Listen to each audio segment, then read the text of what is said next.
ውድ ኦርቶዶክሳውያን ስለ ጾመ ነቢያት ማወቅ ያለባችሁን አስቸኳይ ነገር ልንገራችሁ። እውነት ለመናገር ሆስፒታል ውስጥ ሆኜ ይሄን ቪዲዮ የምሰራላችሁ ማለት ነውና በጣም አስቸኳይ ቪዲዮ ስለሆነ ብቻ ነው የምሰራውና በተቻላችሁ መጠን በዚህ ምሽት ሼር እና ኮፒ ሊንክ ላይክ እያደረጋችሁ ለሁሉም ኦርቶዶክሳውያን አዳርሱልኝ።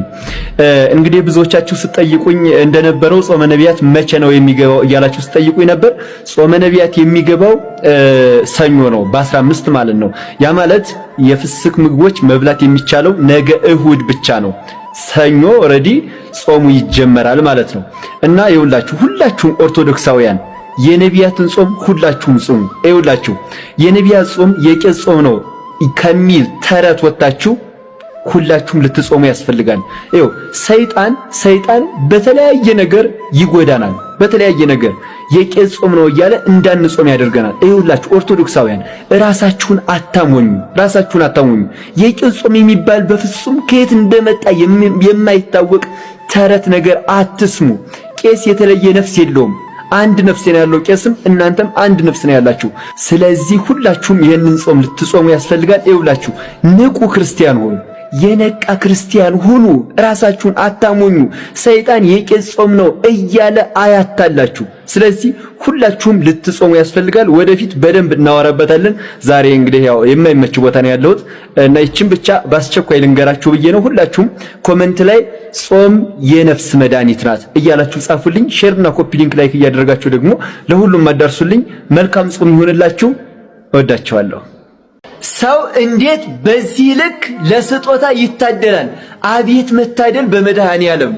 ለዚያውም ለእግዚአብሔር ቤት ለቤተ ክርስቲያን በየግላቸው ከአንድ ሚሊዮን ብር በላይ አውጥተው ቤተ ክርስቲያንን ያስዋቡ እንቆች ላሳያችሁ። ሁላችሁም ኮሜንት ላይ ግቡና እግዚአብሔር አብዝቶ ይስጣችሁ እያላችሁ መርቋቸው። እንደው ማንም ሳይመርቃቸው እንዳይሄድ ተመልከቱልኝ። በማይነገር ስጦታ በማይከፈል ውለታ ለዘላለም ይበልልታ አዳንከኝ እግዚአብሔር ተመስገን እልል ይባላል።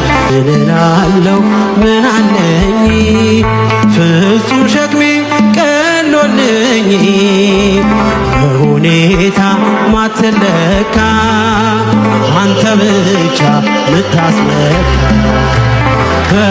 በማይነገር ስጦታ በማይከፈል ውለታ ለዘላለም ይበልልታ አዳንከኝ እግዚአብሔር ተመስገን እልል ይባላል። ትላንትና ማታ በምስራቅ አርሲ በሽርካ ወረዳ 3 ኦርቶዶክሳውያን ከአንድ ቤተሰብ ውስጥ ሲሞቱ አንዱ ደግሞ ወይ ደግሞ አራተኛው ቆስሎ መትረፍ ችሏልና እኔ ስለነሱ ልናገር አልመጣሁም። ምክንያቱም ሞተ ሲባል አሁን ላይ ሁላችሁም ኦኬ ሞተ ስክሮል ስለምታረጉ ስለማይገዳችሁ ስለማይሰማችሁ ማቸው ስለነሱ መናገር አልፈለኩም። እኔ የፈለኩት ነገር ይሄንን ፕሮፋይል አርጋችሁ የነበራው ሰዎች ቀየራችኋለሁ እኮ እኔ በቃ ከእናንተ ጋር ተደምረ ኦርቶዶክስ መባል በጣም ነው የሚያሳፍረው። ባይዘው መጀመሪያ ባትቀይሩ ይሻል ነበር እኮ። ምን ሆነ ኦኬ ምን ተፈጠረ ብላችሁ ነው የቀየራችሁት? አረጋችሁ ምን ተፈጠረ ምን ተቀየረ ብላችሁ ነው የቀየራችሁት? በጣም ነው የምታሳፍሩት። ትሸወቃላችሁ በጣም ኦኬ። አርሲ ላይ አንድ ኦርቶዶክሳዊ ሲሞት ከአንተ አካል ላይ አንድ ብልት እየተቆረጠ ነው የሚገኘው። የደነዘዝክ ሰው እኔ እንዴት ልናገር? በጌታ ኢየሱስ በጣም ነው የምታሳፍሩት። በጣም ነው የምታሳፍሩት። ቢያንስ ሞቶ እስኪጨርሱ ቢያንስ ገለው እስኪጨርሱ እንኳን አጠብቁም እንዴ? ሞቶ እንኳን ይለቁ። ተጠብቁ ትንሽ ሞቶ እንኳን ይለቁ እንዴ። መቼ ነው እሺ ምን ላብን ይዘው? መቼ ነው እሺ በኃይለኛው በእግዚአብሔር ፊት የምናለቅሰው? እንደ ባለፉት ጊዜያት ሲሆን የግድ ከል መልበስ ያለብን እንደዛ አይነት ጉዳይ ሲፈጸም ነው። መቼ ነው የምንደነግጠው? መቼ ነው የምናለቅሰው? መቼ ነው ደም እንዲቆም? መቼ ነው በቀል እንዲደርቅ የምናነባው በኃይለኛው በእግዚአብሔር ፊት? መቼ ነው የምንዋረደው? እግዚአብሔር እንደዚህ ካልሆነ አይቀበልንም። አሁን የሚያስፈልገን ይሄ ነው። ወደ እግዚአብሔር ለመንን፣ እርሱም ተለመንን። ምን ስናደርግ? ሰውነታችንን ስናዋርድ። ይሄ አስረሽ ምቺው አይበቃንም። ይሄ ግሮሰሪ ዘግቶ መጨፈር አይበቃንም። ይሄ መለስ ቀለስ ገባ ወጣ ህይወት አይበቃንም። ይሄ ወሬ እያወሩ ማምሸት አይበቃንም። ምን ሲሆን ወዴት እንዲያድግ ነው የምንፈልገው? ቀስ እያለ መዋረድ። እግዚአብሔርን ማግኘት ከፈለግን ዘመኑ ምቹ ነው። ራሳችንን በእግዚአብሔር ፊት እናዋርድ። ነብዩ ኢትዮጵያ የድሮን ቴክኖሎጂ ከቱርክ አገኘች ልክ የሚል ዜና የሰማ ኦርቶዶክስ አሁን ልቡ መምታት አለበት። ማላይ ቦምብ ሊወረወር ነው አሁን ጭንቀቱ ማለት ነው የሚመጣው። አሁን ኦኬ ይሄ መሳሪያ በማእጅ ነው? በኦርቶዶክሳዊ ሰው እጅ ነው? በሌላ እጅ? ይሄ መሳሪያ የሚያዘው ማን ነው? ጀነራሉ ማን ነው? ሌላው ግን አይ ድሮን አገኘ ብሎ ዜናው ይበቃዋል። ኦርቶዶክስ ከሆነ ዜናው አይበቃውም። ዜናው ወዴት እንደሚያደርስ ኦርቶዶክሳዊ ምን እንደሚሆን ሃይማኖት ምን እንደሚሆን አገር እንደሚሆን መጨነቅ ይጀምራል ማለት። አለመቸኮል፣ ደጋግሞ ማየት። ችኩልነት አገር ያጠፋል። መታገስ መልካም ነው። ለምሳሌ ሁላችሁ መታገስ ብዙ አይነት ነው። ለምሳሌ አንድ ችግር ተሸክመ ነው ኑረን መፍትሄ በምናገኝበት ቀን የማይረባ ውሳኔ ልንወስን እንችላለን። እስከ መጨረሻው መጽናት ነው።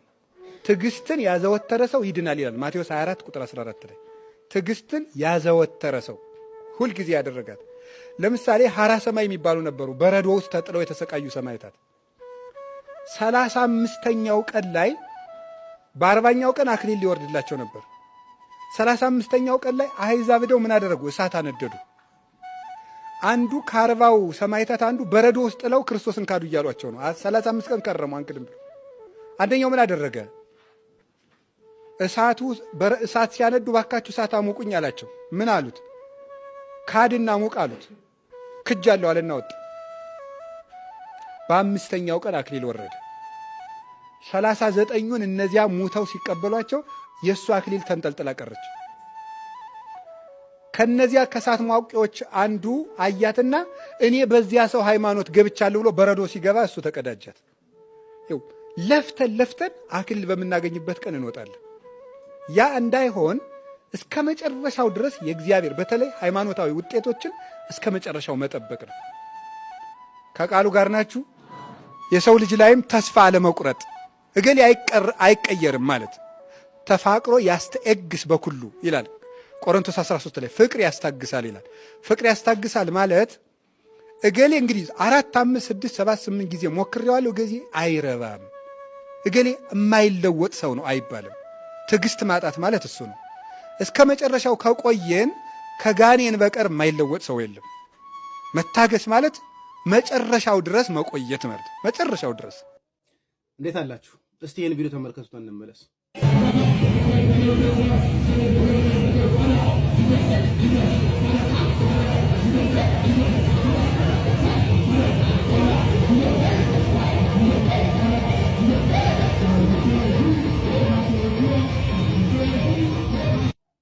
እንዳያችሁት ነው እንግዲህ እውነት የእግዚአብሔር መንፈስ ቅዱስ እኛ ጋር አለ ብለው የሚያስቡ አካላት እውነት የእግዚአብሔር መንፈስ ቅዱስ እንዲህ አይነት ዳንስ ያስደንሳሉ ወይ? የእግዚአብሔር መንፈስ ቅዱስ የዝሙትን ሐሳብ ያነሳሳሉ ወይ? እግዚአብሔር መንፈስ ቅዱስ እንዲህ አይነትስ መስዋዕት ይፈልጋሉ ወይ? እግዚአብሔር ፊት የምንቀርበው እንዲህ አይነት መዝሙሮች እየዘመርን ነው? ኢንኮቴሽን አስቀምጡልኝና ልቦና ያለው ልብ ይበል። የእግዚአብሔር መንፈስ ቅዱስ ያለበት ቤት እንዲህ ያስጨፍራል ብዬ አላምንም። ወደ ፈጣሪ አነባሽ ጌታ ሆይ አለች። ለምንድን ነው ማሰማን አለች። ኢትዮጵያ ዛሬ ሰው ያስፈልጋታል። ኢትዮጵያ እንዲህ የሚያለቅ ሰው ያስፈልጋታል። ኢትዮጵያ እውነተኛ አባት አለች። ኢትዮጵያ ልጆቿ በረሃ፣ ልጆቿ በጦርነት፣ ልጆቿ በስደት አለቁ። የኢትዮጵያ ያቺ ቅድስት ሀገር ኢትዮጵያ፣ ያቺ ሀገር እግዚአብሔር ኢትዮጵያ፣ ዋ ኢትዮጵያ! ይሄ ነበር እንዴ ክብራችን? እንዲህ ነበር እንዴ አባቶቻችን የነበሩት ኢትዮጵያ ውስጥ? እርስ በርሳቸው ይከባበሩ ነበር። ዛሬ ግን ክብር ጎደለ። ብፁዕ ወቅዱስ አቡነ መርቆሬዎስ ፓትርያርክ ርዕሰ ሊቃነ ጳጳሳት ዘኢትዮጵያ በኢትዮጵያ ቤተ ክርስቲያን ያልሆኑት የለም። ተማሪ ሆነው፣ አስተማሪ ሆነው፣ ካህን ሆነው፣ ጳጳስ ሆነው፣ ፓትርያርክ ሆነው ሁሉን ሆነው የኢትዮጵያ ኦርቶዶክስ ተዋሕዶ ቤተክርስቲያንን አገልግለዋል። ለምንድነው የማይናገሩት? ለምንድነው አንድ ነገር የማይሉት ስንላቸው ከእግዚአብሔር ጋር እነጋገራለሁ፣ እግዚአብሔር ስራዎችን ይሰራል፣ እሱ ያውቃል ነው የሚሉት። አንድ ቀን አንድ ክፉ ነገር ካንደበታቸው ሳይወጣ ከጸሎታቸው በቀር በ24 ሰዓት አንድ ጊዜ አንድ አይነት ምግብ ለ20 ምናምን ዓመት እንደዚያ የኖሩ ቅዱስ አባት ናቸው። ደግሞ በተአምር እኔ የዛሬው ረፍታቸው ራሱ ትክክለኛ ቅድስናቸውን ያረጋግጠልኝ አባት ናቸው። እናቴ በህይወት ካለሽ አለሁ እንድትይኝ ይህን ቪዲዮ አድርሷት ጋይስ። ብዙዎቻችሁ ለኦርቶዶክሳውያን ድምፅ አትሆንም እንዴ? እናንተ እኮ ናችሁ ለእኔ ድምፅ መሆን ያለባችሁ። እናቴ ትሙት ትኑር ራሱ አላቅም፣ አርሲ ነው ያለችው። ማለት ሰው ተስፋ ሲቆርጥ ዝም ማለት ይችላል። ተስፋ ቆርጫለሁ እኮ እንዴት ነው አሁን እኔ እናቴ በህይወት ስልኳ አይሰራም፣ ኢቭን ትኑር ትሙት እማላቅ ሰው ወጥቼ ፍትህ ለኦርቶዶክሳውያን አለልም፣ ቪዲዮም አልሰራ። ምክንያቱም ራሴን ዲፕሬሽን ውስጥ አላስገባም። በቃ ዝም ብዬ ሌላ ነገሮች ላይ ነው ኢንጆይ ማድረግ የምፈልገው። እናቴ በህይወት ካለሽ የምታውቋት ይኸው የቲክቶክ ስሜን በእሷ ስም ነውና ወርቀዘብ ትባላለችና በህይወት ካለሽ እሷን የምታውቋት ካላችሁ እዛ አርሲ አካባቢ ያላችሁ ሰዎች እንድታሳውቂኝ የባካችሁ ወይ ኢንቦክስ አድርጉልኝ ወይም ኮመንት ላይ ጻፉኝ። እዚህ ቪዲዮ ላይ የሚገቡ ኮመንቶችን ሁሉንም ስለምናነባቸው እንጂ እኔ ፍትህ ለኦርቶዶክሳውያን ብዬ አልሰራም። እናንተ ናችሁ ፍትህ ለእኔ ልጠይቁልኝ የምችለው። ሰላማችሁ ይብዛ። እናቴ ወድሻለሁ። ጦርነት መቆም አለበት። እማን ጋር እኮ እማን ጋር መንገድ መከፈት አለበት። አዎ እንዴ ሌላ ቢጠፋ ዜጋ መንገድ ያጣል እንዴ? በገዛ ሀገሩ መሪዎችም ስሙ፣ ክፉ አይደለ ይሄ። ዜጋው አልቆ ምን ይኮናል? ለሀገርስ አታስቡም እንዴ? በቤተ ክርስቲያን ስንሄድ ካህናት ይታረዳሉ፣ ምዕመናን ይሞታሉ፣ ቤተ ክርስቲያን ይቃጠላል። ዜጎች እየተላለቁ ነው እስበሳቸው። ምንም ጠላት ሳይኖር እኮ ነው። ይሄ ሁሉ አባት መስቀል ይዞ ይሄ ሁሉ ካህን እንዴት ሰላም ይጠፋል? አንዲት ኢትዮጵያን አንድ ሀገር መጠበቅ ይሄ ሁሉ ሽማግሌ እንዴ አትጋደሉ ማለት ነውር አይደለም። እዚህ ጥሩ ነው። ይቺ የተባረከች ከተማ እንደው ሲበዛ ካላጠፋናት ሰላም ናት። እዚያ ማዶ ምን አለ? ባል ይከበራል፣ እዚያ አይከበርም። እና ዘመዶቼ ልብ እንግዛ፣ ልብ እንግዛ፣ ሰው እንሁን፣ ኢትዮጵያውያን እንሁን። አዲስ ዓመት ምኑ ነው? አዲስ ዓመት እኮ ቁጥሩ ነው እንደ አዲስ ዓመት መቆም አለበት። አለበለዚያ ንፍሩ ውሃ እኮ እየዘነበ ነው። ሌላ ምን አለ? ማት እኮ ስሜጣ ሁልጊዜ በአንድ አቅጣጫ አይደለም። በሽታ አንድ አይደለም እኮ። ክፉ ማን እውነት ይናገረን? ቤተ ክርስቲያኒቱ ካልተናገረች ልጁን የሚያሳድግ ሰውማ አይችልም እኮ። እንዴ ዜጎች ለምን ወንድሙን ለምን እንደው ወንድሙንስ የሚገሉ አይምሮው ጤነኛ ነው እንዴ? መጨረሻውስ ምን ይባላል? ይበቃል እኮ ያምነው አላተረፍ። የሚከብረውን ካላከበርን የማይከብረው ይከብርብናል በእኛ ላይ። የሚደንቀው እግዚአብሔር አልደንቅህ ካለ የማይደንቅ የተጠቀለለ ንፋስ የተሞላበት አየር የተመላበት ኳስ ታደንቃለህ። የሚደንቀው የእግዚአብሔር መልክ አልደንቅህ ካለ ግሪክ ላይ የተሰራችው የጣዖት መልክ አርጤምስን ታደንቃለህ። የሚደንቅ የእግዚአብሔር መልክ ካልደነቅህ ፈረንጅ ታደንቃለህ ማለት ነው። የሚደንቀውን ሳናደንቅ ስንቀር ነው የማይደነቅ የሚደነቅብን። ለዚህ ነው ቅዱስ ዳዊት መጀመሪያ ማድነቅ ሲጀምር መንክርተ ላህያ ለባህር፣ የባህር ጨዋታዋ ድንቅ ነው አለ። እግር ሳይኖራት የምትሮጥ አትደንቅም? ሰው አሁን ባህርን እኮ አይታችሁ አታውቁም። ውሃ ታውቃላችሁ? ባህር አይታችሁ ታውቃላችሁ? አታውቁም? ሰው አሁን አውቃለሁ ምን ነው አይቶ ነው ማወቅ የሚባለው። ተመልከቱ ምን አላት ባህርሽ? እግር ሳይኖራት የምትሮጥ ናት። የለች የሚያስደንቀው እሱ ነው። አፍ ሳይኖራት የምትጮህ ሹ የምትል እንግዲህ ሄዳችሁ አዳምጡሽ። አፍ የላትም ግን ትጮሃለች። ተመልከቱ እንዴት ያለ ድንቅ ነው! ተመልከቱ ሞገዷስ እንዴት ያለ ነው ስትጫወት ተመልከቱ። ሞገድ ነፋስ ሽርብርብ እያደረገ ሲያመጣት ምንኛ ነው የምትደንቀው! እንዴት ያለች ድንቅ ናት! አላደነቀ እንዴ? ይሄስ ድንቅ አይደለም? አንጎድጎድ እግዚአብሔር በሰማያት አለ። ደመናው እንዴት ያለ ድንቅ ነው አለ።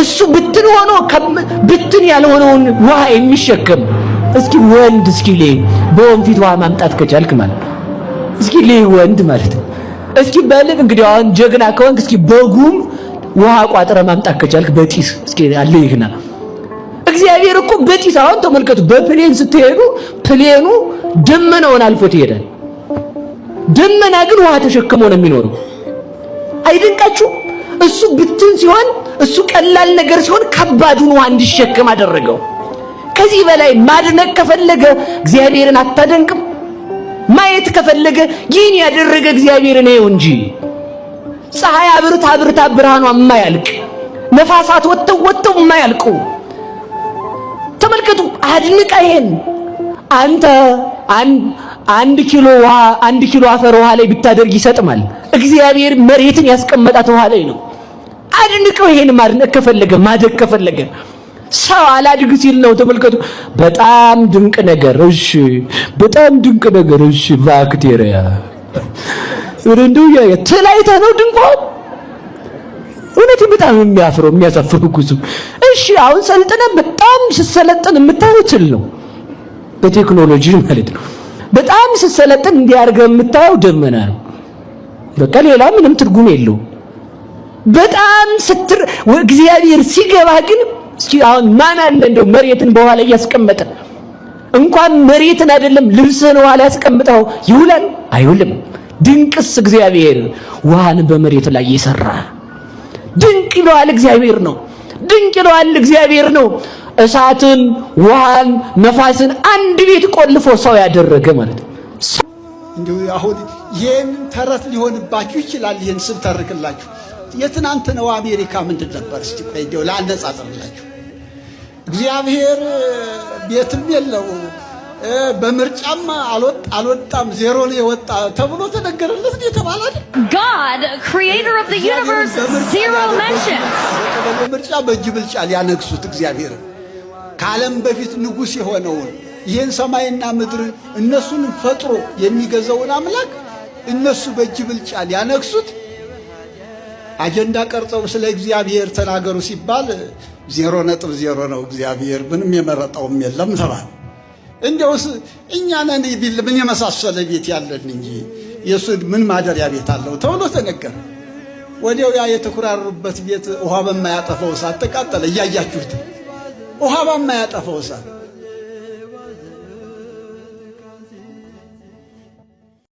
ኃይል ብዙ ሲሆን ጠላት ዋሽቶ ነገረን አለ ዳዊት እውነቱን ነው ኦርቶዶክሳውያን በመሞት የሚጠፉ ቢሆኑ ኖሮ ጥንት ነበር የሚጠፉት በሀገራችን በኢትዮጵያ እንኳን የነ ግራኝ መሐመድና የነ ዮዲት ጉዲት ታሪክ ኦርቶዶክስ ሙሉ ለሙሉ ጥርግ አድርጎ ባጠፋት ነበር ቤተክርስቲያን አጠፋም ጠላት በበዛባት ማግስት እግዚአብሔር እንደ አዲስ አምልጦ መቅደሷን በመንጋው ይሞላል ደጀ ሰላሙን በአገልጋዮቹ ይሞላል ክብርና ምስጋና ለስሙ ይሁን አባቶቻችን አምላክ ትልቁ ነጥብ ግን እግዚአብሔር ከኛ ጋር ካለ እንበዛለን ማን ከኛ ጋር ካለ ምድር ጠቦናል የሚለው ቃል ይገርማል በመታረድ ማግስት ምድር ጠቦናል የጠላት መርዝ በተረጨበት ማግስት ምድር ጠቦናል ከዚህ ተነሱና ውጡ አለ እግዚአብሔር ሆይ እኛ እንወጣለን አለ ሙሴ አንተስ ከኛ ጋር ትወጣለህ አለው እወጣለሁ እባክህ እግዚአብሔር ሆይ ያለ አንተ አንችልም አንተ ከኛ ጋር ካልወጣህ ከዚህ አንውጣ እዚሁ በረሃው ላይ እንኑር አንተ ያለህበት እዚህ ይሻለናል አንተ ከኛ ጋር ከሌለ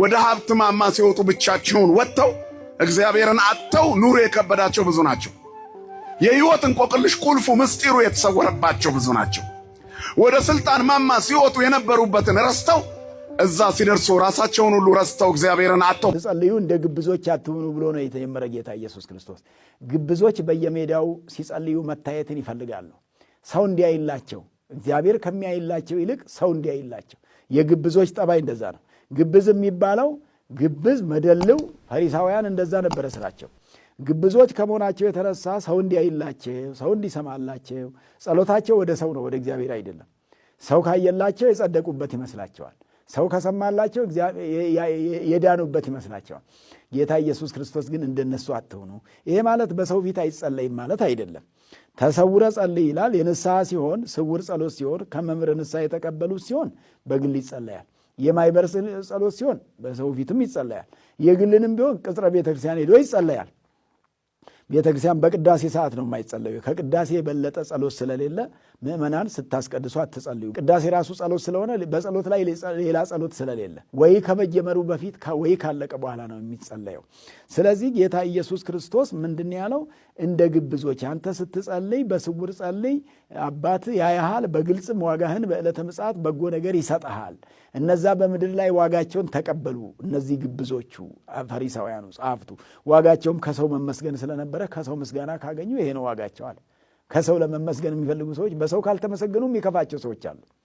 ሰው ካላመሰገናቸው፣ ሰው ብዙ ነገር ካላለላቸው፣ ሰው ካላጨበጨበላቸው፣ ሰው እልል ካላለላቸው የሚከፋቸው ሰዎች አሉ። የእግዚአብሔር ሰዎች ደግሞ ሰው በምድር እንዲያመሰግናቸው አይፈልጉም። የእግዚአብሔርን ምስጋና ሊወስዱበት አይፈልጉም። ብዙ ሰው የእግዚአብሔርን ምስጋና ወስዶበታል። እግዚአብሔር በመመስገን ፈንታም የሚመሰገኑ አሉ። ራሳቸውን በምስጋና ቦታ አስቀምጠው ሰዎች ካላመሰገኗቸው የሚያኮርፉ አሉ፣ የሚቀየሙ አሉ። አላመሰገነኝም የሚሉ አሉ። ስሜን አላነጋገሰም የሚሉ አሉ።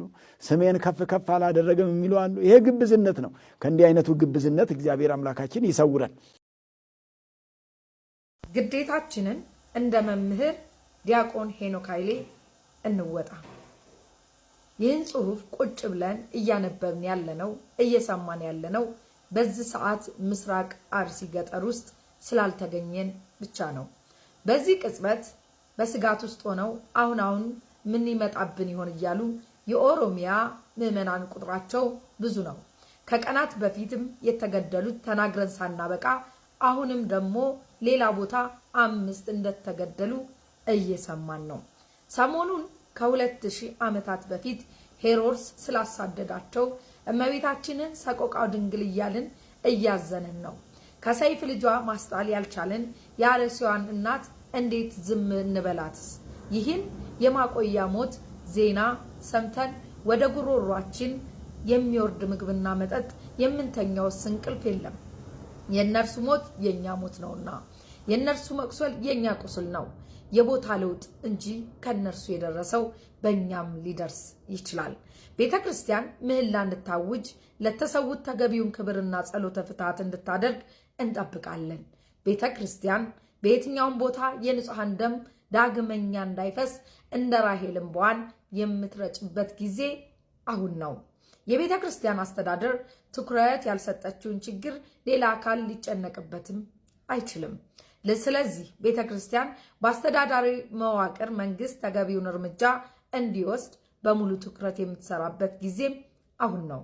ቅዱስ ሲኖዶስ በዚህ አይነት ጊዜ የሚያሳየው ምላሽ ከሌለ ሌላ ቀን ቢጣራ የማይሰማው ቤተክርስቲያን አልባ ክርስቲያን በራሱ ላይ ይፈጥራል። ሐዋርያቷ ቤተክርስቲያንም በክህነት የማትመራ የመሆን አደጋ ይገጥማታል። ክህነት ከሌለ ደግሞ ቤተክርስቲያን ምስጢራት የሉም። ኦርቶዶክሳዊ ምዕመናን ይህን ጊዜ ለመካሰስ አባቶችን ለመሳደብ አንዱ ሌላውን ለማስቆጠርና ለመናቆር ሳይሆን ለጸሎተ ለምህላና ለሰብአዊ ስራና መሬት ላይ ቢወርዱ ችግሮችን የሚፈቱ ዘላቂ መፍትሄዎች ላይ በትብብር መስራት ምክንያት ብናደርገው የተሻለ ነገር ማምጣት እንችላለን። የሌላ እምነት ተከታዮች ሆነው ይህ በኦርቶዶክሳውያን ላይ ብቻ ሳይሆን በኢትዮጵያውያን ላይ የተቃጣ ጥቃት ብለው ጉዳዩን በተቋም በግልም ያወገዙ ሰዎችን እናከብራለን። ይበላቸው ብለው የተሳለቁትና በክፉ ቀን ክፋታቸውን ላሳዩን ደግሞ እውነተኛ ማንነታቸውን ስላሳዩን እናመሰግናለን። አቤቱ በኢየሩሳሌም ቀን የኤዶም ልጆችን አስብ፣ እስከ መሰረቷ ድረስ አፍርሱ አፍርሱ ያሏትን ብለን ለሰማያዊ ዳኛ ሰጠናቸው። መዝሙረ ዳዊት መዝሙር 137 ቁጥር 7። የንጹሃን ደም አይፍሰስ። መንግስት የዜጎችን ደህንነት ያስከብር። ስቶፕ ኪሊንግ ክርስቲያንስ። እንኳን አደረሳችሁ ለነቢያት ጾም፣ ለገና ጾም እንኳን እግዚአብሔር በቸር አደረሳችሁ። የበለጠ እንደውም የጾሙ ጊዜ ነው ሲጀመር ነው እንኳን አደረሰ ማለት። ሲፈታም ያው ለጌታችን ልደት ነው የታወቀ ነው።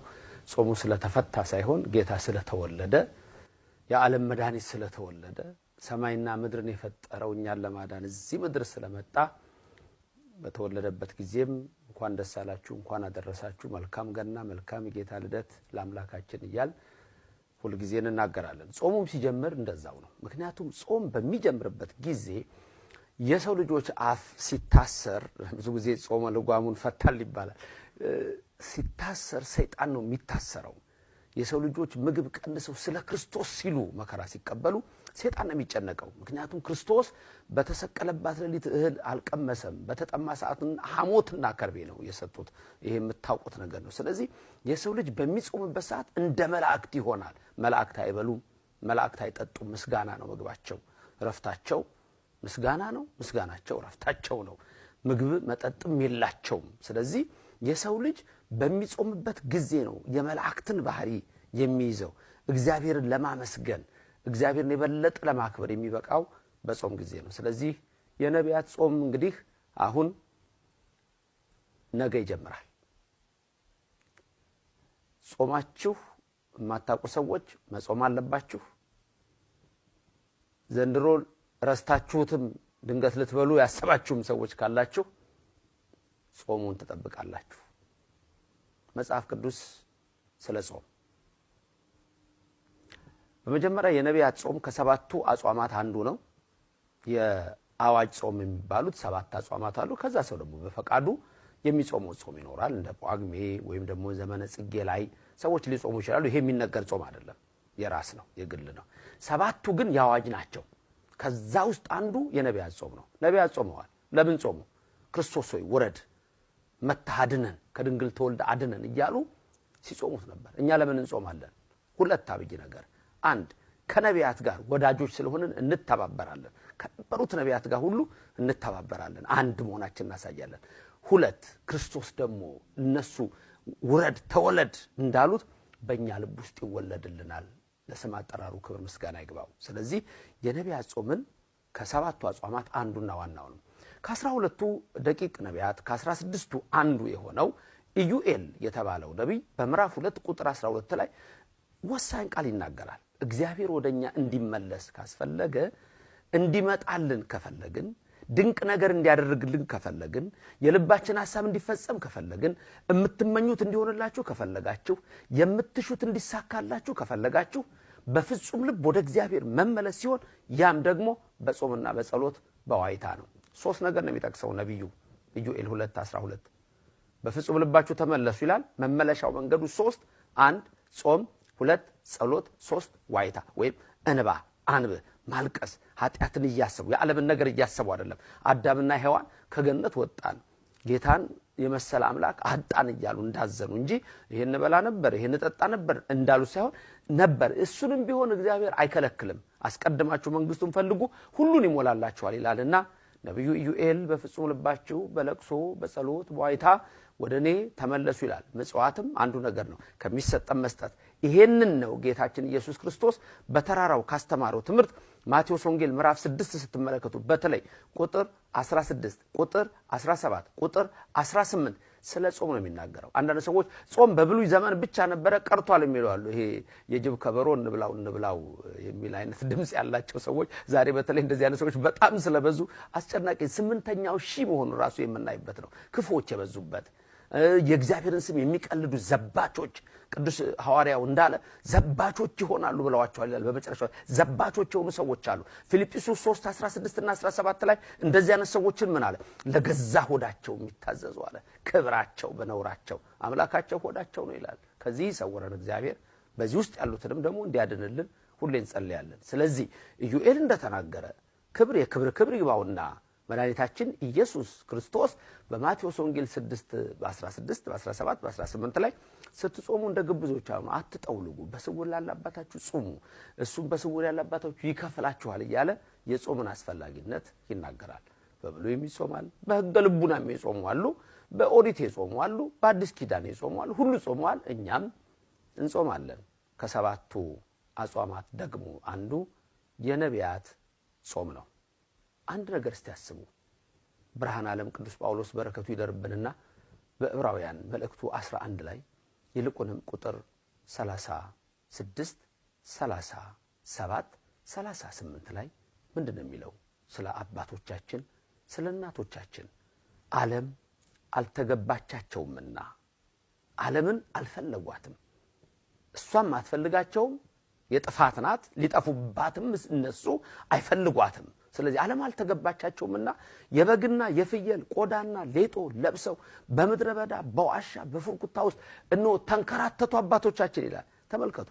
ዓለምን ትተው ልብሱን ትተው ድምፅ አራዊት ግርማ ሌሊት ታግሰው ጤዛ ልሰው ድንጋይ ተንተርሰው እነዚህ ናቸው እኮ አካይስት አቃርብት ካሉበት ምድረ በዳ ውስጥ ገብተው ልምላሜ እጽ ከሌለበት ወድቀው ክርስቶስን ያሰቡ እግዚአብሔርን ያሰቡ እንዲህ አይነት አባቶች አሉን ይላል። የእምነታቸውን ፍሬ እየተመለከታችሁም ተከተሏቸው የሚለው ዕብራውያን 13 ቁጥር 6 ቁጥር 7 ላይ ይሄንን ነው።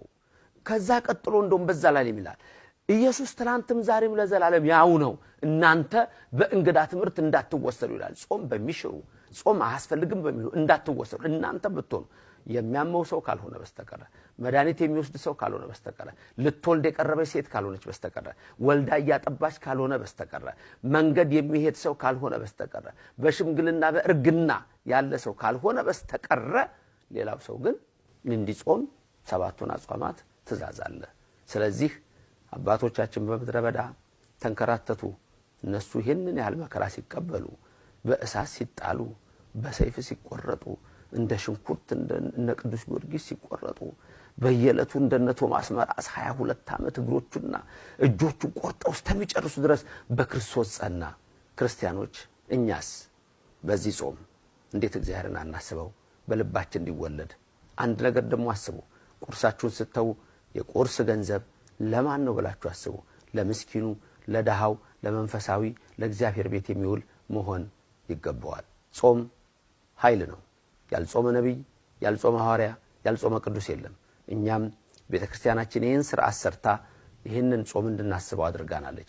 የነቢያት ጾም የተባለው ነቢያት ስለ ክርስቶስ መወለድ የጾሙት ስለ ሕይወታቸው የጾሙት በጊዜው ስለነበረው መከራ የጾሙት ነው። ዛሬም እኛ ይህን ጾም ጾመን ለኢትዮጵያ ሰላም፣ ለአጎራባች ሀገሮቿ ሰላም፣ ለሰው ልጆች ሰላም፣ ለልባችን ሰላም እንድናገኝ ነው። እግዚአብሔር ካልሰጠን ሰላምን ማንም አይሰጠንም። ዝናብ ከላይ ፀሐይ ከላይ እግዚአብሔር ነው ምሕረትን ቸርነትን የሚያደርግና ከሰማይ ሰማያት ወርዶ ከድንግል ማርያም የተወለደው ኢየሱስ ክርስቶስ በከብቶች በረት የተወለደው ኢየሱስ ክርስቶስ በእኔና በእናንተ ልብም ይወለድልን።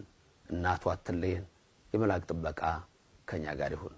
መዋዕለ ጾማችንን በቸር ጀምረን በቸር እንድንጨርስ ለብርሃነ ልደቱም ደግሞ ከቁጥር ሳንጎል እንዲያደርሰን የአምላክ ፍቃድ ይሁንልን።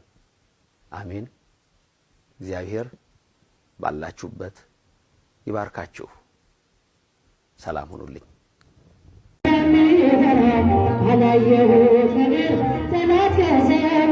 ያድነኛል ፈጥኖ በመንገድ ወጥቶ ሚካኤል አያኖ ክንፎቹ ዘርግቶ ብዙ ልጆች አሉ በዙሪያው ያሉትን አብቅታለ ክብር ስለ ፍጹም ምልጃ ለኔ ግን ይለኛል መላኩ ሚካኤል ስለ በዚህ ይለኛል በባሕርያን ታሪክ በነትላፊኖስ አፈመያ መክረፍ በነቡራታማስ በይሁዳኔ መች ፈጸመና የሚካኤል ስራይ ይቀጥላል ገና ብዙ ልጆች አሉ በዙሪያው ያሉትን አብቅታለ ክብር ስለ ፍጹም ምልጃ ለኔ ግን ይለኛል መላኩ ሚካኤል ስለ በዚህ ይለኛል ክብር ለሚገባው ክብርን እንሰጣለን ንጉሥ ለወደደው እንሰግድለታለን እንኳን ለሚካኤል ለሚመግባት ክብርን እንሰጣለን ለምድር ሾማምን ብዙ ልጆች አሉ ስንመሰክር በዙሪያው ያሉትን አብቅታለ ክብር ስለ ፍጹም ምልጃ መላኩ ሚካኤል ስለ በዚህ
እኮ ሲቸገር ነው እኮ።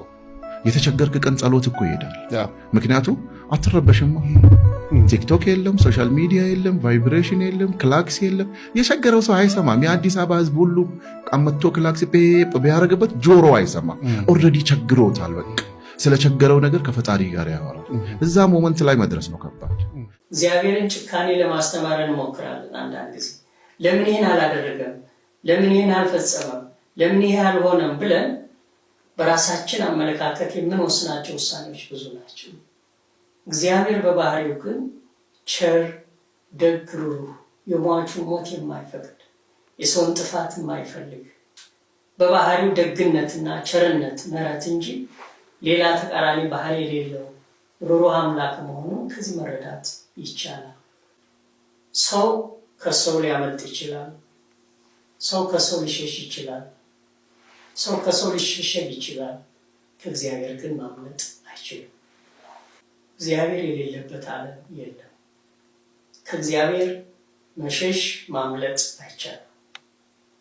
ይህንን ዓለም ካለመኖር ወደ መኖር የፈጠረ እግዚአብሔር ነው። እግዚአብሔር ኦምኒ ፕሬዘንስ ነው። የሌለበት ዓለም የለም። እንኳን በፈጠረበት ዓለም እኛ የማናውቀው ረቂቅ ዓለም እንኳን ቢኖር የእሱ ዓለም ነው። የዓለም ሳይኖር የነበረ አምላክ ስለሆነ እኔ አንድ ጥያቄ ጠይቃችሁ አበቃለሁ። የእግዚአብሔር መላእክት ቅዱሳን መላእክት ይረዱናል፣ ያማልዱናል፣ ያድኑናል። ብዙ ጊዜ ሰዎች ጥያቄ ሲያበዙብን ተሸማቀን አንዳንዴ ለመመስከር እንቸገራለን እና እኔ አንድ ጥያቄ ልጠይቃችሁ። አንድ ሰው አሁን እዚህ ቅዱስ ሚካኤል ቤተክርስቲያን መጥቶ ሚካኤል ሆይ ከአምላክ በተሰጠ ስልጣን አማልደህ ከዚህ በሽታዬ አድነኝ ብሎ ይህ ሰውዬ ለሚካኤል ተስሎ ዳነ። ይህንን ሰውዬ ያዳነው ማን ነው? ሚካኤል ነው ወይስ እግዚአብሔር? አይሰማም። በጣም ጥሩ። እሺ ሌላ ጥያቄ ልጠይቃችሁ። መጽሐፍ ቅዱስ ላይ ኢዮብ የሚባል ሰው ታሪክ ተጽፏል አይደለም? መጽሐፈ ኢዮብ ላይ መላእክት ሁሉ በእግዚአብሔር ፊት ለመቆም መጡ ይላል። ሲመጡ ሰይጣንም መጣ፣ እግዚአብሔር ፊት ቆመ። ከወዴት መጣ አለው እግዚአብሔር። ዓለምን ዞርኳት ተመላለስኳት አለ። እየሰማችሁ ነው? ዓለምን ምን አልኳት? እኛ ድሮ ትምህርት ቤት ስንማር ማጅላን ነው ዓለምን የዞረው አይደለ? ግን ሰይጣንም ዞሯል። ለካያችሁ ዓለምን ዞርኳት ተመላለስኳት አለ። አሁን ዓለምን የሚዞረው ሰይጣን ለጥሩ ነው ለመጥፎ ነው? ዓለምን ለማበላሸት ነው አይደለ? ሰይጣን ዓለምን ለመተናኮል የሚዞር ከሆነ ሚካኤል ዓለምን ለመታደግ ይዞራል አይዞርም? ይዞራል። ከዛ ምን አለው እግዚአብሔር? ባሪያዬን ኢዮብ አየኸው አለው። ባሪያዬን ኢዮብ አየኸው፣ እንዴት አይነት ጻድቅ ሰው እንደሆነ እንዴት ቅን እንደሆነ ተመለከትክልኝ አለ። እግዚአብሔር አየህልኝ የሚለው ሰው መሆን እንዴት መታደል ነው በእውነት። አየኸው እንዴት አይነት ቅን እንደሆነ አለ። አይ እሱ ቅን ባይሆን እኮ ነው የሚገርመው። ምን አጉድለህበታል? ሀብት ሰጥተኸዋል፣ ንብረቱ ሞልቶታል፣ ተርፎታል። 10 ልጆች ሰጥተኸዋል፣ ባለጸጋ ነው፣ ጤናው የተሟላ ነው፣ ትዳሩ ያማረ ነው። ምን አጎደልክበት? ከነዚህ አንዱን ብታነሳበት ግን ይሰድብሃል አለ። እግዚአብሔር ምን አለው? ሂድ የወደድከውን አድርግበት፣ ህይወቱን ግን እንዳትነካ አለው። ምኑን እንዳትነካ? እንዳትገድለው፣ ግን የፈለግከውን አድርግበታል። በጣም ጥሩ አለ። ሰይጣን ፍቃድ አገኘ። ከማን ነው የተፈቀደለት? ሄደና የኢዮብን ሀብት ንብረቱን በአንድ ቀን አወደመበት። በሚሊዮን የሚቆጠር ሀብቱን ንብረቱን፣ ከብቶቹን፣ ያለውን ነገሩን፣ እርሻውን ሁሉ በአንድ ቀን አወደመበት። ኢዮብ ወሬውን ሲሰማ እግዚአብሔር ሰጠ። የእግዚአብሔር ስም ምን ያለ ይሆን አለ። አይገርምም? አሁን ሞባይላችሁ ቢጠፋ እግዚአብሔር ሰጠ እግዚአብሔር ነሳ ትላላችሁ? ሚካኤል እጅ እኮ ነው ጉድ የሆንኩት ነው የምንለው አይደለ? ምን ነው ምን አረኩ ነው የምንለው እኮ። ኢዮብ ግን ሀብት ንብረት ሁሉ በአንድ ቀን ወድሞ እግዚአብሔር ሰጠ እግዚአብሔር ነሳ አለ። ሰይጣን ቀጥሎ ምን አረገ? 10 ልጆቹን በአንድ ቀን ገደለበት። ስንት ልጅ? አይከብድም? 10 ልጅ በአንድ ቀን። እንደው አንድ ሁለቱ ቢተርፉ ምን አለ? 10 ልጆቹ ሞቱበት። ሰይጣን ተንኮሉን አያችሁ። መጀመሪያ ልጆቹን አልገደለበት። መጀመሪያ ቢገልበት በኋላ ሀብቱ ሲጠፋ እንኳን ሀብቴ ልጆቼም ጠፍተዋል ይላል። ጦሴን ይዞ ሄድ ይላል። ስለዚህ በመጀመሪያ በሀብቱ ፈተነው። ቆይቶ 10 ልጆች ገደለበት። እግዚአብሔር ሰጠ። ከዚያ ምን አለ ሰይጣን? ከራስ ፀጉሩ እስከ እግር ጥፍሩ በቁስል መታው። ሰውነቱ ቆሰለ። የገዛ ቁስሉ እስኪሸተው ደረሰ። በሸክላ ነበር፣ በገል ነበር የሚያከው ቁስሉን የሚያከው። ቁስሉ እስኪሸተው ደረሰ። እግዚአብሔር ሰጠ፣ እግዚአብሔር ነሳ። አሁን ጥያቄ ልጠይቃችሁ። ኢዮብ ላይ መከራ ያወረደበት ማን ነው? እግዚአብሔር ነው ወይ ሰይጣን? እግዚአብሔር ነው ወይ ሰይጣን ነው? በጣም ጥሩ መልሳችኋል። ሰይጣን ነው አይደለም?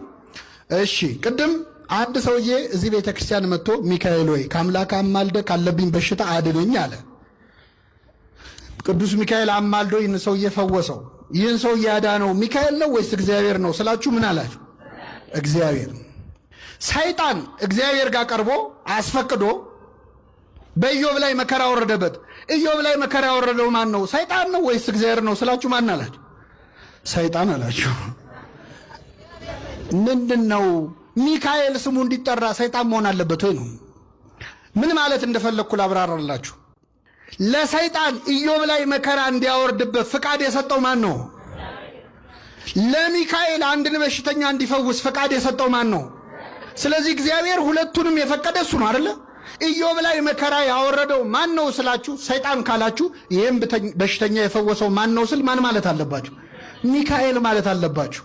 ምክንያቱም ለሰይጣንም ክፉ እንዲያደርግ ለሚካኤልም በጎ እንዲያደርግ ፈቃድ ሰጪው ማን ነው? ወርደው ስራውን የሰሩት ግን ሚካኤልና ሰይጣን ናቸው አይደለም? አዎ። ሰይጣን ለማለት የምንፈጥነውን ያህል ሚካኤል ለማለት መፍጠናል። እስቲ አንድ ጊዜ ሚካኤል በሉ። ቅዱስ ሚካኤል ክብር ምስጋና ይድረሰው። በሆነ እንዲህ ይልሃል፣ ፈኖሙ አለ ህዝቤ ይግበሩ በአለየ በሐቅል። እግዚአብሔር ህዝቤን ልቀቅ፣ በበረሃ በዓል ሊያደርጉልኝ ይፈልጋለሁ ብሎሃል አለ። ይሄ ሽማግሌ ሄዶ ከ83 ዓመት ዕድሜ ያለው ወንድሙ ጋራ ከአሮን ጋራ ሆኖ በንጉሱ ፊት ቆሞ፣ ይሄ በግረኛ አያችሁ፣ ይሄ በግረኛ በግ ሲከተል የኖረ ሰውዬ በንጉሱ ፊት በቤተ መንግስት ፊት ቆመ። እግዚአብሔር ካለ ምን አለ? እግዚአብሔር ከጠራ ምን አለ አለ። ፈርዖን ምን አለ? ለእግዚአብሔርኒ እያአምሮ ወለእስራኤልኒ እይፌኖ አለ። እግዚአብሔርን አላውቀው ወይ? ትልቁ በደል ይሄ ነው። ትልቁ እርግማን እግዚአብሔርን አለማወቅ ነው። እግዚአብሔርን አላውቅም፣ እስራኤልንም አልለቅም አለ። እስራኤልንም አልለቅም፣ እግዚአብሔርንም አላውቅም። የሞተ ሰው ማለት ይሄ ነው። እግዚአብሔርን የማያውቅ እግዚአብሔርን የማይፈራ ሰው ነው ሙት ማለት፣ ደካማ ማለት። እንደ ሰውኛው ደካማ የተባለው ሙሴ ደግሞ እግዚአብሔርን ስለሚያውቅ ሊበረታበት ነው በፈርዖን ላይ። ይሄ ነበር ጥበብ ወገኖቻችን። ጉልበት እግዚአብሔርን ማወቅ ነበረ። ጥበብ እግዚአብሔርን ማወቅ ነበረ። ጥበብ እግዚአብሔርን መፍራት ነበረ።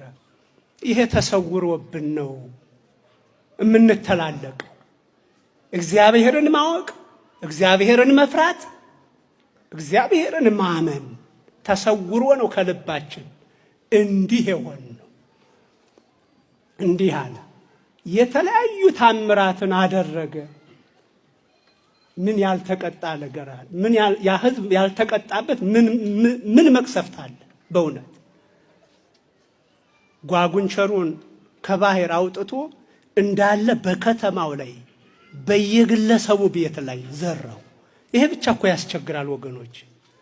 ጓጉንቸር እንዳለ ይሄ እንቁራሪቱ እንዳለ ከተማዋን ሞላት።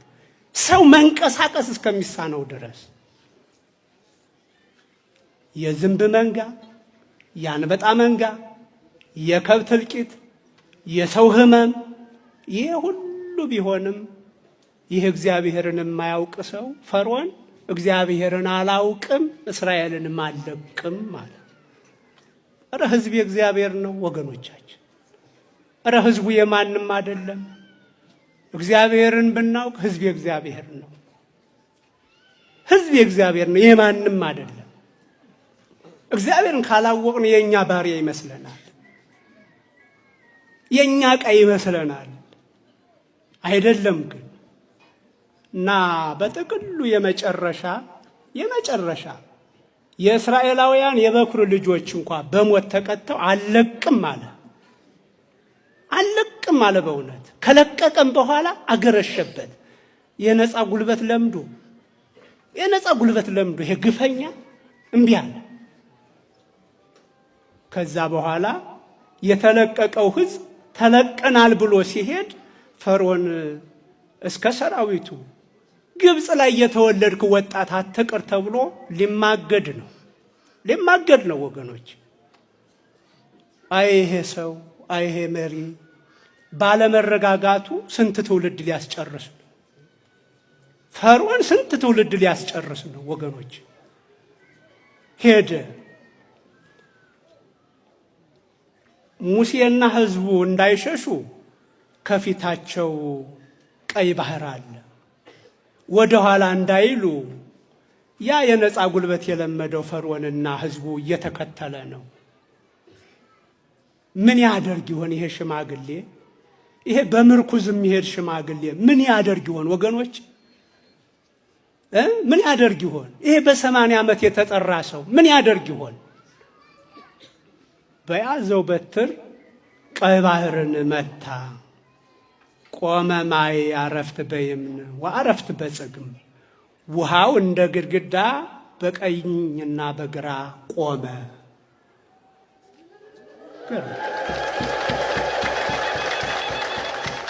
የሙሴ በትር እንዳይመስላችሁ፣ ከሙሴ ጋር ያለው እግዚአብሔር ነው። የሙሴ ጉልበት እንዳይመስላችሁ፣ ባሕረ ኤርትራን የከፈለው ከሙሴ ጋር ያለው ከሽማግሌው ጋር ያለው እግዚአብሔር ነው።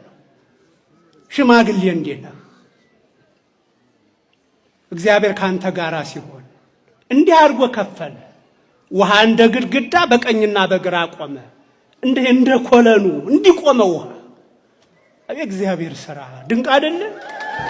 ኢትዮጵያ ሀገራችን ቤተ ክርስቲያናችን በብሉይ ኪዳን 1000 ዓመት ሙሉ ሕገ ኦሪትን ጠብቃ የኖረችው ቤተ ክርስቲያን ማለት ነው። ቤተ ክርስቲያን ሆና የተመሰረተችው አሁን ሆኖ በብሉይ ኪዳንም ሕገ ኦሪትን ጠብቃ ህዝቡን በተለያየ ቦታ መስዋዕት እንዲሰዉ መስዋዕት ኦሪት እየተሰዋባቸው የቆዩ ቦታዎች ኢትዮጵያ ምድራችን ላይ አሉና በእንደዛ አይነት መስዋዕት ስትሰዋ የቆየች ናት ሀገራችን ኢትዮጵያ። በኋላ ደግሞ በአዲስ ኪዳን ቤተ ክርስቲያን አነጸች። መስዋዕት ሐዲስን መስዋዕት ወንጌልን አከናወነች። ከመቼ ጀምሮ? ከ34 ዓመት ጀምሮ። ከዛ ጊዜ ጀምሮ ኢየሱስን እስካሁን ድረስ እየጠራችው ነው ያለችው ማለት ነው። ከዛ ጊዜ ጀምሮ እስካሁን ድረስ ኢየሱስን ስሙን እየጠራች በማይሌቱ በውዳሴው በቅዳሴው ቅዳሴ በሙሉ እኮ ውስጡ ያለው ኢየሱስ ነው የሚለው። ስለ ህብስቱ ስጋው መሆን ነው የሚናገረው። ስለ ህብስቱ ስጋ መለኮት መሆን፣ ስለ ወይኑ ደመ መለኮት መሆን ነው ቅዳሴው የሚናገረው። ቅዱሳኑ ጻድቃኑ ሰማዕታቱ እኮ የምንላቸው እግዚአብሔር ያከበራቸው ናቸው። 14ቱ ቅዳሴያት እኮ የሚባሉት ከጌታ ኢየሱስ ክርስቶስ ቅዳሴ ውጪ ያሉት ስለ ጌታ የተነገሩ ነገሮች እኮ ናቸው። ቅዳሴ እኮ ዘሰለስቱ ምዕት ቢባል ሰለስቱ ምዕት ስለ እግዚአብሔር የተናገሩት ነው። ቅዳሴ ማርያም ቢባል አባ ሕርያቆስ ስለ እመቤታችን የተናገረው ነው። ቅዳሴ ዲዮስቆሮስ ብንል ዲዮስቆሮስ ስለ ጌታ ኢየሱስ የተናገረው፣ ስለ ልደቱ፣ ስለ ጥምቀቱ፣ ስለ ዕርገቱ የተናገረው እኮ ነው። ስለ ዳግም መምጣቱ የተናገረው እኮ ነው። ስለዚህ ቅዳሴው ወንጌል ነው በሙሉ ማለት ነው። ከወንጌል የተሰበሰበውን ነው እነሱ እንደ ዕለቱ እንደ ወቅቱ የሚገባውን ያስቀመጡት። ግማሹ ስለ ልደቱ ይናገራል፣ ስለ ጥምቀቱ ይናገራል፣ ስለ ዕርገቱ ይናገራል፣ ስለ ዳግም መምጣቱ ይናገራል። በዚህ መልክ መጽሐፍ ቅዱስ ነውና ኢየሱስ ማለት መጽሐፍ ቅዱሳችን ላይ ቅዳሴያችን ላይ ማይሌታችን ላይ ድጓችን ላይ ሰዓታታችን ላይ ያለው ኢየሱስ ነውና ለዚህ ነው ኢየሱስ ክርስቶስ ህብስተ ሕይወት ለዘይበልዑ መልክዐ ኢየሱስን ጸልየው የሱን መልክ ጸልየው ስሙን ጠርተው ጠግበው የሚውሉ አሉ፣ ጠግበው የሚያድሩ አሉ፣ ሳይለብሱ እንደለበሱ ሆነው ደምቀው የሚታዩ አሉ። ስሙ ኢየሱስ እንደዚህ ነው። የኢየሱስ ሕይወት ይሄ ነውና ኢየሱስን ሕይወቱን በደንብ ካወቅንለትና ከተረዳንለት ለኛ የከፈለው ዋጋም ትልቅ ነው። ስለዚህ ህብስተ ሕይወት ለዘይጸምኦ ይበልኦ ጽዋዐ መድኃኒት ለዘይጸምኦ እሱን ዕለት ዕለት እየተጠማ ለሚጠጣው ኢየሱስ ጠምቶኛል ልጠጣው ለሚል እንደ ጠማው እንዳይቀር እንዲጠጣ ማለት እንደ ጠማው እንዳይቀር ኢየሱስን ተጠምቶ የሚጠጣ ሁሉ ለሱ አይነቱ ሰው እሱን ለጠጣው እሱ የመድኃኒት ጽዋ ነው ማለት የመድኃኒት መጠጥ ነው ማለት ከመይባርኩነ ይፈኑ ወርዳኦ ለጸባኢነ ይጽቡ ወልታኦ ነሲኦ ይላል። ያንን ያንጋሻውን ይዞ ጠላታችንን ድል ያደርግ ዘንድ ከመይባርኩነ ይፈኑ ወርዳኦ ይባርኩን ዘንድ ደቀ መዛሙርቱን ይላካቸዋል። ይባርኩን ዘንድ የጌታ ደቀ መዛሙርት እንዲባርኩን የጌታ ደቀ መዛሙርት እንዲያዩን የኢየሱስ ደቀ መዛሙርት። ስለዚህ ጌታችን መድኃኒታችን ኢየሱስ ክርስቶስ እመቤታችን እሱን በስጋ ወልዳው በ8ኛው ቀን ኢየሱስ ብላ ስሙን ጠርተዋለችና በስሙ የተጠመቅን በስሙ የተጠራን በስሙ የተሰበሰብን ነንና ዛሬም ነገም ቀኝ እጅም ሆነ ሕይወቴ ቅድስት ቤተክርስቲያን ውስጥ ነው። ይሄንን ለማለት የወደድኩት አገልግሎት ላይ የምታው በተለያየ ላይ እንደው አገልግሎቱን ስታዩ ምንድነው የሚላለ ጠያቂ አለ፣ ኮሜንት የሚያደርግ አለ።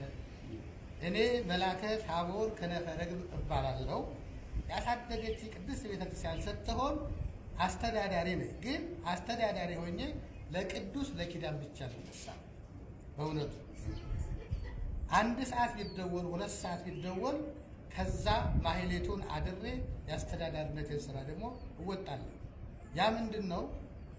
የሐዋርያዊነትም የመምህርን ስራ ስለሆነ ያንን ነው። ምናልባት ይህ እንቅስቃሴው የዛው የጸጋ ስጦታ ነው እንጂ በሌላ መልክ እንዳትወስዱት አደራ እላለሁ።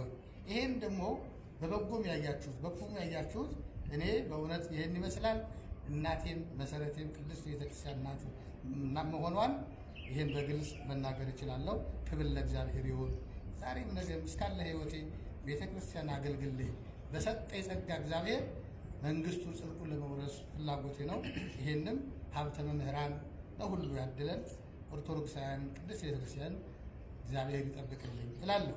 ቅኔ ቤት ስሬ መድኃኔዓለም ተቀኝቼ ከዛም በኋላ ወደ ታላቁ ጉባኤ ደብረ ጽጌ ገዳም አቡነ ባስልዮስ የመሰረቱት ታላቅ ቦታ እነየታ ጽጌ ያሉበት የድጓ መምህሩ ብዙ ምሁራን እነየታ መስፍን ያሉበት ታላላቅ ሊቃውንት የወጣበት እዛ አዳር ቤት ነበርኩኝ።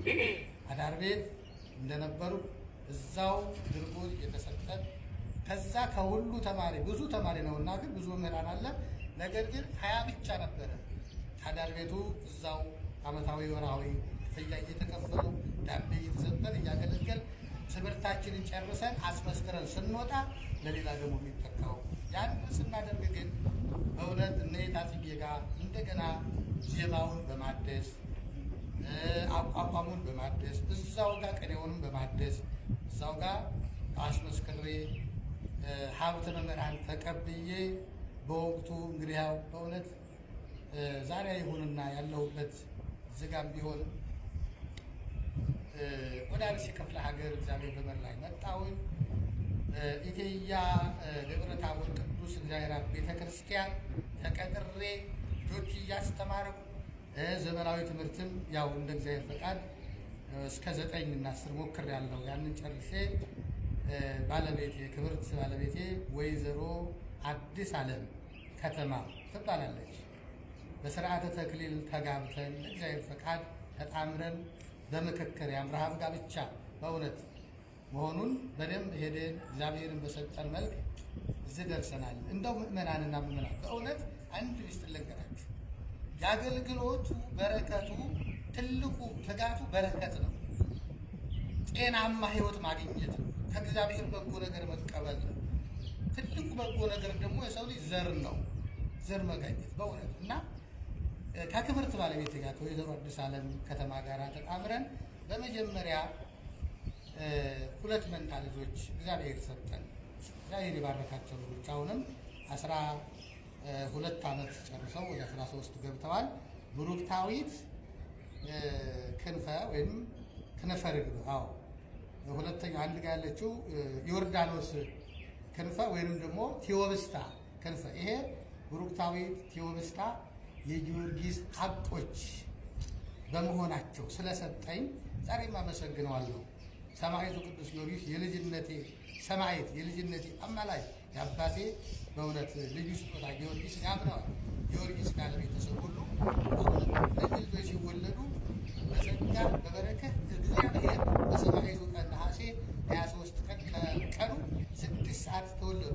ብሩክታዊት ክንፈና ቴዎብስታ ክንፈ። እነሱን እያሳደግኩ ያለው ሴቶች ናቸው። ሴት ማለት ክብር ነው። ዳዊት የተማርኩባት ዳዊት ዜማ የተማርኩበት በእውነት እግዚአብሔር ወራሽ ያስፈልጋልና አምላኬ ወይ ብዬ በጸሎት እግዚአብሔርን ጠየቅኩት። ከዛም በኋላ እግዚአብሔር ከ10 ዓመት በኋላ ወንድና ሴት አሁንም ሰጠኝ፣ መንታ ማለት ነው። ድንቅ አምላክ ነው። አስቡት፣ ድንቅ አምላክ ነው። አያት እግዚአብሔር እንደዚህ ነው የሚያስበው እና የአገልግሎት ውጤት ነው። እሱም ዳግም ክንፈ ይባላል። የክርስትና ስሙ ሰምረ ጊዮርጊስ ነው። ሴቷ ደግሞ ልዕልት ክንፈ ትባላለች። ታሪክ አለማርያም ነው። የነኛ ወለተ ጊዮርጊስ፣ ስርጉተ ጊዮርጊስ፣ ሰምረ ጊዮርጊስ።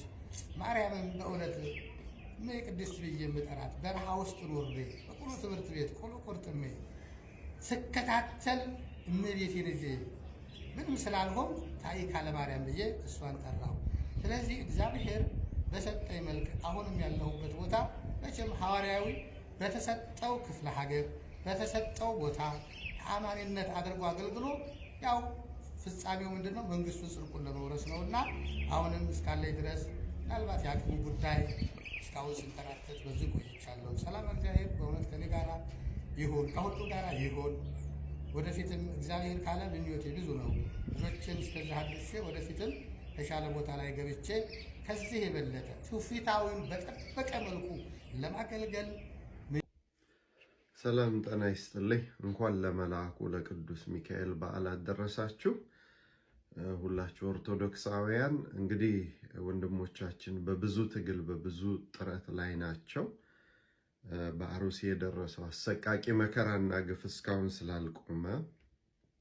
ስላልቆመ ስንል ብዙ ሰዎች በቤታቸው መዋል ማደር በጣም እየተሸማቀቁ ስለሆነ የሁላችንም ድምፅ እንዳይቆም የአንድ ሳምንት ወረት አድርገን እንዳናቆየው አደራ ለማለት ነው የመጣሁት። እንግዲህ ሰሞኑን እንደምታዩት በየተለያዩ ቪዲዮ አገዳደልን አሳምር፣ ስለትን በደንብ ሳለው እንደዚህ ያለ ግልጽ የግድያ ዘመቻ እየተናገሩ እነሱ በሰላም እየኖሩ እኛ ተሸማቀን የምንኖርበት ምንም ምክንያት የለምና አደራ አደራ አደራ ሁላችሁም ኦርቶዶክሳውያን አጀንዳ የሚያስቀይሩ ርዕስ የሚያስቀይሩ ሐሳባችን ወደ ሌላ የሚወስዱ ነገሮችን ስታዩ ዝም ብላችሁ ለፉና ለሁሉም ጊዜ ስላለው አሁን ጊዜው የትግል ጊዜው የአንድነት ጊዜው የመሰባሰብ ጊዜው የመደራጀት ጊዜው የነህምያን ጉዞ የመጀመሪያ ሰዓት ነውና ያን እንድናደርግ አምላካችን አባታችን እግዚአብሔር ይርዳን። መልአኩን ልኮ በዚያ በአሩሲ አካባቢ በተለያየ ገጠር ውስጥ ያሉትን ህዝበ ክርስቲያን እንዲጠብቅልን ቅዱስ መንፈሱ ሁላችንም እንዲያበረታ እንዲያጠነክረን ከወንድሞቻችን ጋር አብረን እንድንቆም እግዚአብሔር ይርዳን። መልካም ምሽት ይሁንላችሁ።